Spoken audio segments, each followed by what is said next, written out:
is an It Came From GenX video.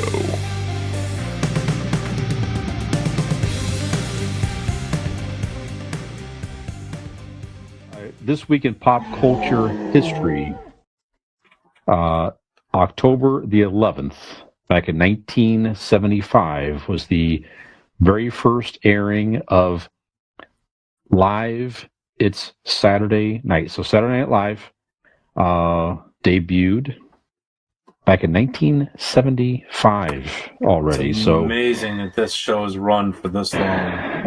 Yeah, it really is. It's certainly no arguments from anybody. I'm a fan. I've watched Saturday Night Live for many, many years. I still watch it today. You won't get any arguments from me that there's definitely been cast members, sets of cast that are leaps and bounds above others. Definitely, I don't agree with all of the opinions.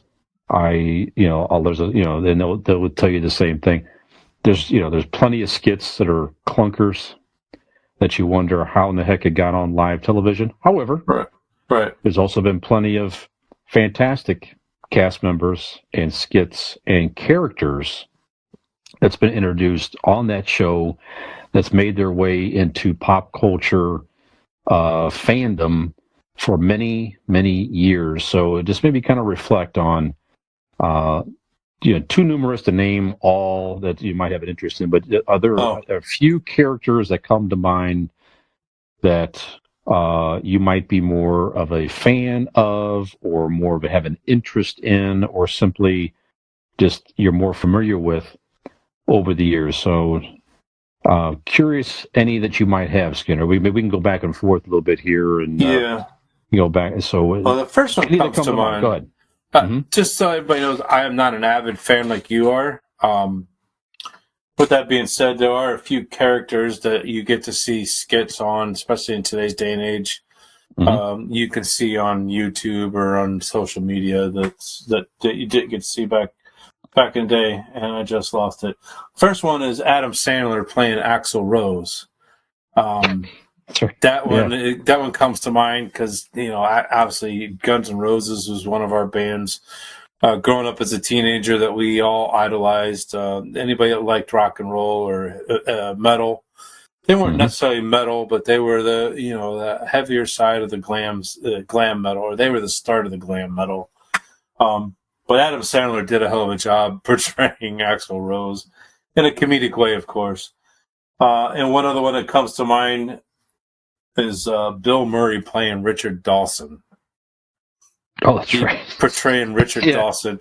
If anybody knows Richard Dawson, he was the Family Feud host that had to kiss every woman on stage, whether she was 20 or she was 80. He had a kiss on the lips back in the late 70s, early 80s, I think. Was when he was doing that. So those are two that come to mind right off the bat. Bill Murray made my list in the lounge singer. Oh, okay. He used to do that back in the 70s. There, I think I remember that one. Yeah. Yeah, he played an over the top like hotel type lounge singer. Right. Very, very good. So Bill Murray had a lot of good characters. That was definitely one that came to mind. I don't have these in any particular order, but some that that popped in my mind here, thinking about all these characters through the years. Wayne and Garth, Wayne's World. So Mike Myers and Dana Carvey. Great characters, a lot of fun. Just two kids, having a community television show in his mom's basement. Became very popular.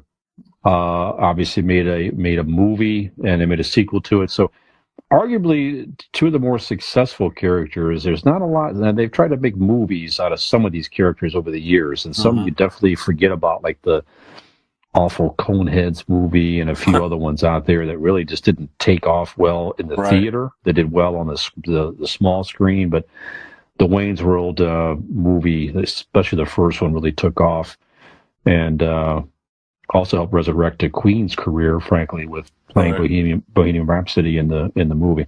Dana Carvey was terrific in many roles. I loved him as the church lady.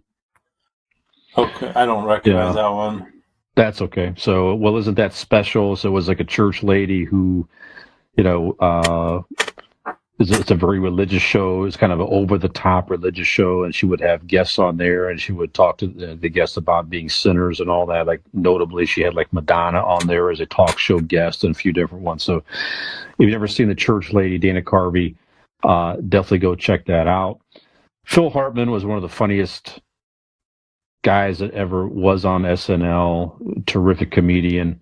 He had a reoccurring skit, Unfrozen Caveman Lawyer, and you can find these are all on YouTube, I'm sure, guys. Right. So any of these, Unfrozen Caveman Lawyer was just a goofy concept to where he was a caveman, got unfrozen from ice, looked like a caveman, went on to become a lawyer, and kept using the fact that he was a caveman in his court arguments.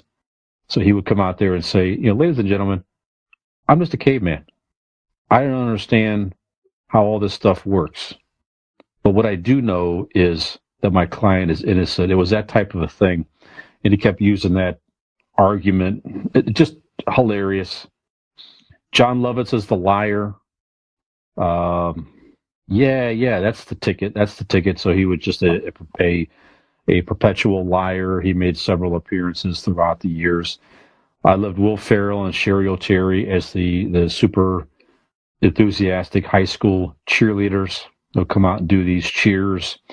They would come out and cheer for, they were like less popular cheerleaders. So they would go out and cheer for like the chess club and different things. Very, very funny. Kenan Thompson has been on the show forever. He has a reoccurring role. I haven't seen it lately, but DeAndre Cole is like a host on the BET network. What's Up With That is the television show. He basically comes out and sings and dances. Yeah, he sings and dances, and the people that are there too. And he gets like real guests on the skit who aren't even on the show that week, but he has some big name guests who'll come out there and just sit and participate in the skit and leave. And because he's always doing all this singing and dancing, he never gets to the guest appearances, and I always run out of time. Very, very good. Adam Sandler used to do a recurring bit, Opera Man, back in the 80s on the news. He would come out dressed like a guy, you know, singing. And he would sing. He has a pretty good singing voice, actually, Adam Sandler, but he would sing opera, different news stories in an opera voice. Just tons and tons of it. Eddie Murphy is Mr. Robinson. Mr. Robinson's Neighborhood was a take on Mr. Rogers.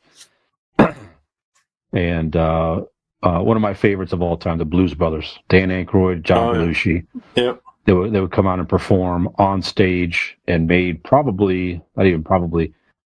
made my most favorite movie of SNL Characters, the Blues Brothers, back in 1980. Mm-hmm. Great stuff. So just, I could talk about this stuff for hours, but just a lot of great characters over the years, a lot of funny moments.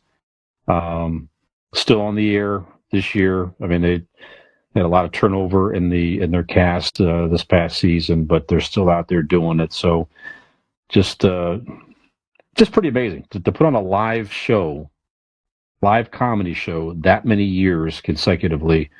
A lot of work goes into that, and writing and talent. It's just pretty amazing stuff. So right. That's it. That's what I got for this week in pop culture. That was the big story, sir, was Saturday Night Live. So hey, this is Skinner from ItCameFromGenX. If you like this video, please hit the subscribe button and like, and we'll see you next time.